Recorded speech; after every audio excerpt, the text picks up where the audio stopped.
Welcome, friends. We are your hosts, Sandy and Wade, baby best friends turned husband and wife and business partners. This podcast is for the dreamers, the movers and shakers, and those who seek to attract their dream life. Strap in. Getting magnetic in 3, 2, 1. Like attracts like. If you see it in your mind, you can hold it in your hand. You just decide what it's going to be, who you're going to be, how you're going to do it. And then from that point, the universe is going to get out your way. This moment in time, this is your time to rise. This episode of Getting Magnetic is brought to you by Transistor.fm. Do you want to start your own podcast? Have you ever felt like you want to start your own podcast? We use Transistor.fm to publish each episode of Getting Magnetic, and they help us distribute it to Spotify, Apple Podcasts, all the platforms. They also give us stats on our most popular episodes. We can see how many downloads and listens per episode. It's the best and easiest way to manage your podcast. I absolutely love it because I can just log into our account. I can see what episodes do people like? What kind of topics do people like? It gives you what you track grows, right? It gives you analytics into how do I grow and build my podcast. And our listeners can get 15% off your first year when you sign up at transistor.fm/magnetic. Again, that's transistor.fm/magnetic for 15% off your first year. We will drop that link in the show notes. Now let's get to the show. What if the person who inspires you was too afraid of what others might think, that they live too small to avoid the criticism? There would be no athletes, no actors, no authors, no musicians, no successful entrepreneurs, no philosophers, no explorers. Really think about what this world would be like. Back to if the person who inspires you, anyone in your life, an athlete, a mentor, a parent, if they were too afraid of what others thought and they decided to live small to avoid the criticism. Think about what the world would be like if no one was willing to go for it. You only have to have so much daily energy. You only have so much. And when you choose to spend it worrying about others' negative opinions regarding your path, your decisions, your lifestyle, you build a prison for yourself from which there's no escape. Your energy needs to be spent on productive and positive action relevant to your specific goals. Always be moving towards your goals. I don't care how big of a step you take. Take small steps. Your energy should be moving towards your goals.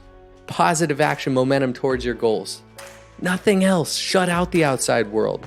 A life lived to other people's standards is a life never truly lived. If you're living to please other people and not to tiptoe around other people and walk on eggshells and not hurt their feelings, or you take what they say into so much consideration, it's not a life truly lived. Live your life.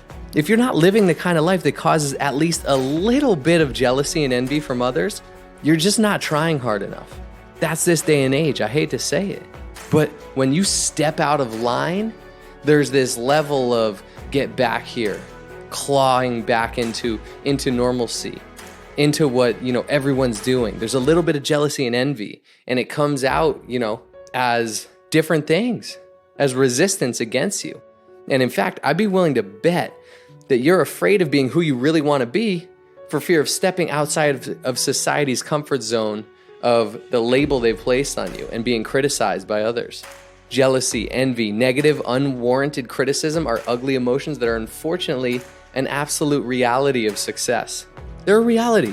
It is what it is. If you're going to go the road less traveled, you are going to get all those things towards you. And they can come from strangers, they can come from friends, they can even come from family. And it sucks, but it's a cost of doing business. It's a cost of greatness. It's a cost of your dreams. There's gonna be resistance on the path to your dreams. It's one of the main things that keeps people from doing big things. Not because they stop you, because you stop you. I'm not going to pretend that I didn't struggle with this for a long time myself, but I came to realize something profound. It's my responsibility to shine. It's my responsibility to be me, authentically me. It is my responsibility to lead an awesome life. It is my responsibility to show what can be done. It results in a tremendous amount of good and inspiration for others when you step into you, when you are authentically you. People are attracted to, they are magnetic to people living in their authentic self, because there is nothing easier than living into yourself, just being you. It is the easiest thing in the world, and it results in a tremendous amount of good and inspiration for others around you. The criticism you get is really just a gauge of how badass your life actually is. If you have criticism, you should pat yourself on the back, because that means you are on a track, a road less traveled, and you know what? Success is the road less traveled. It's a few exits down from failure. You just got to keep going. And there will be criticism. But it's not just about you.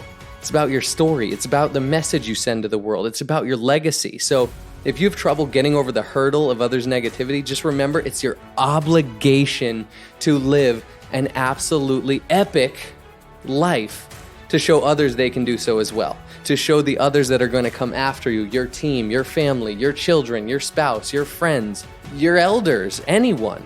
It's your obligation to go live that life and who you were meant to be, because you're going to inspire others to do the same. And someone did it for you. Think about who you look up to in your life. Who do you look up to? Whether you know them or not. It might be Michael Jordan or Tom Brady. It might be Oprah. It might be Tony Robbins. It might be your mother or your father. It might be your brother. It might be your best friend. It might be whoever the heck it is. Who did it for you? Who's inspired you? Imagine they never went for it. Imagine they didn't forge the path that they did. How would that affect your life? Now think about you. Imagine if you don't forge that path that you know in your heart that you're meant to do. It's time for you to repay the favor to others that come after you. Repay the favor. This episode was inspired by Andy Frisella. He wrote a blog on something similar. It's your responsibility to live an awesome life. And you know, I just remembered it, and I was like, I need to do an episode on that. Moral of the story, it is your obligation, it is your duty to forge the path that you feel you know you were meant to do. And it's not going to be comfortable, but you're not just doing it for you. You're doing it for those that come after you.